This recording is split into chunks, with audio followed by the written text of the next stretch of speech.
అందరికీ ఈ వ్లాగ్ అయితే తొలి ఏకాదశి రోజు తీసిన వ్లాగ్. ఇప్పుడు అప్లోడ్ చేస్తున్నా. కొన్ని హెల్త్ ఇష్యూస్ వల్ల హెల్త్ బాగుండట్లే నాకు.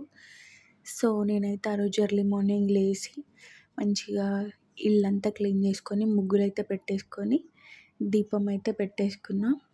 మీలో ఎంతమంది ఆ రోజు పిండి దీపాలు పెట్టారో కామెంట్ చేయండి. ఎందుకు పెట్టాను అంటే ఆ రోజు తొలి ఏకాదశి సాటర్డే రోజు రావడం వల్ల వెంకటేశ్వర స్వామికి ఇష్టమైన రోజు కాబట్టి అలా పిండి దీపాలు పెట్టేసా. మీరు కూడా పెట్టారా? అండ్ ఇంకా ఆ రోజైతే నేను ఫాస్టింగ్ కూడా చేశాను. లైక్ ఆ రోజైతే రైస్ తినలేదు, ఓన్లీ పాలు ఇంకా ఫ్రూట్స్ అయితే తిన్నా. రైస్కు చాలామంది అంటే తెలంగాణలో అయితే రైస్ తింటారు, ఇంకా చికెన్ మటన్ అంతా ఆ రోజు మొత్తం హడావిడి ఉంటుంది. అంటే ఇక్కడ బొక్క కొడితే కాశీలో గంట కొట్టినట్టు అని అంటారంట.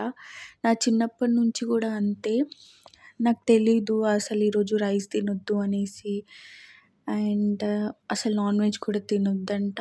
ఇంకా తెలుసుకున్నా కాబట్టి సరే ఇంకా అనేసి ఫాలో అయ్యాను. ఆ రోజైతే రైస్ తినలేదు, ఫాస్టింగ్ చేశాను. రైస్ ఎందుకు తినొద్దు అంటే నేను తెలుసుకున్న స్టోరీ ఏంటంటే ఆ రోజు విష్ణుమూర్తి గాఢ నిద్రలోకి వెళ్ళిపోతారంట. అప్పుడు ఒక మురాసురుడు అనే ఒక రాక్షసుడు లైక్ బియ్యంలో దాచుకుంటాడంట ఆ రోజు. సో విష్ణుమూర్తి ఆ గాఢ నిద్రలోకి వెళ్ళినప్పుడు ఆయన దేహం నుంచి ఏకాదశి అనే ఒక స్త్రీ ఉద్భవిస్తుంది అన్నమాట. ఆమె సంహరిస్తుంటే బియ్యం లోపల దాచుకుంటాడంట. సో అందుకనే ఆ రోజు రైస్ తినొద్దు, ఆ పాపాలు మనకి వస్తాయి అని అంటారు. అంటే ఈ స్టోరీ తెలుసుకున్న ఇంకా నేనైతే రైస్ తినలేదు, ఫాలో చేశాను. సో ఆ రోజు ఫాస్టింగ్ ఉండి మంచిగా ఈవినింగ్కి అయితే టెంపుల్కి వెళ్ళా. మీలో ఎంతమందికి ఈ స్టోరీ తెలుసు అండ్ లైక్ ఎంతమంది తినకుండా ఉన్నారు? నేనైతే ఇదే ఫస్ట్ టైం. నా చిన్నప్పటి నుంచి అయితే నాకు అసలు తెలీదు. నాకు ఇంకా తెలుసుకున్నా కాబట్టి ఇంకా ఫాలో అయ్యాను. ఈవినింగ్ అయితే మంచిగా వెంకటేశ్వర స్వామి టెంపుల్కి అయితే వెళ్ళా. ఇంకా మా దగ్గరలోనే వెంకటేశ్వర స్వామి టెంపుల్ ఉంటుంది కాబట్టి మంచిగా ఈవినింగ్ టైంలో వెళ్ళా. చూడండి అసలు చాలా రష్ అయితే వచ్చారు.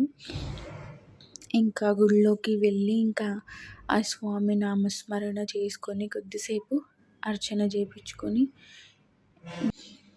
ఇంకా అర్చన అయితే చేయించుకున్నాం కదా. ఫైనలీ వెంకటేశ్వర స్వామిది అయితే క్యాప్చర్ చేశాను. అసలు అయితే అక్కడ చేయనివ్వరు. అండ్ ఇంకా దర్శనం అయిపోయాక కాసేపు అలా అక్కడ కూర్చొని ప్రశాంతంగా ఫాస్టింగ్ చేశాను కదా, ఫుల్ నీరసం ఉంటుండే ఆ రోజు. ఇంకా వెళ్ళేసి వచ్చి ఇంకా మా పక్కన ఆంటీతో వెళ్ళానన్నమాట. మా హస్బెండ్ అయితే ఇంకా డ్యూటీలో ఉన్నాడు ఆ రోజు. అందుకనేసి నేను మా పక్కన ఆంటీ వెళ్ళాము, దగ్గరే కదా అనేసి వెళ్ళాం. అండ్ అలా ఖుషి పాపకు కూడా నేను రైస్ పెట్టలేదు తెలుసా. నేను సాడిస్ట్ దాన్ని అది ఇది అని అనుకోకండి. బట్ ఇంకా వన్స్ తెలుసుకున్నాక నాకు ఎందుకో రైస్ తినాలనిపించలేదు. తనకి ఏం పెట్టాను అంటే రాగి జావా, ఇంకా ఫ్రూట్స్, పాలు అవి ఊకే పెడుతూనే ఉన్నా తనకైతే. ఇంకా ఫైనల్గా ఆ దేవుడి దర్శనం కూడా చేసేసుకొని ఇంటికైతే రిటర్న్ అయ్యాం, నేను ఇంకా మా ఆంటీ. ఇంకా మా పాప అయితే అసలు ఇంకా ఆగట్లేదు. తనే ఫాస్ట్గా ఉరుకుతూనే ఉంది. ఫొటోస్ దిగమంటే ఇంకా అల్లరి అల్లరి చేస్తుంది. నైట్ వ్యూ కూడా చాలా బాగుంది కదా.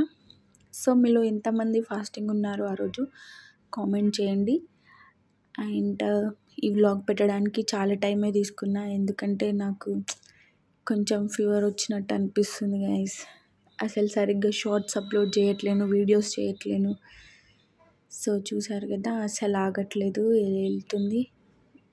నేను ఎట్లా ఫాస్టింగ్ ఉన్నాను ఆ రోజు మా పాప కూడా ఉంది, రైస్ తినలేదు.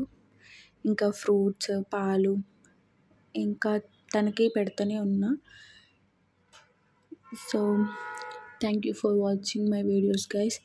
లైక్ చేయండి, షేర్ చేయండి అండ్ సబ్స్క్రైబ్ చేసుకోండి. Bye guys.